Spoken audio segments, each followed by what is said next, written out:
புதிய ஏற்பாட்டின் ஒரு குறிப்பிடத்தக்க வசனமான கலாத்தியர் 5:24 ஆராய்வோம்.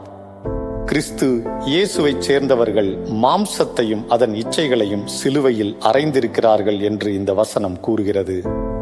இந்த வசனம் வெறும் ஒரு உறுதிப்பாட்டை மட்டுமல்ல, விசுவாசிகளின் வாழ்க்கையில் ஏற்படும் ஒரு மாற்றத்தையும் குறிக்கிறது.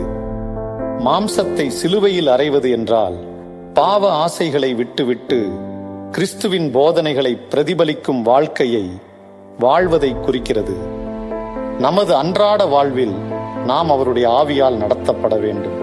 அப்பொழுது நாம் பூமிக்குரிய ஆசைகளை வெல்வது சாத்தியம் என்பதை இந்த வசனம் நமக்கு கற்பிக்கிறது.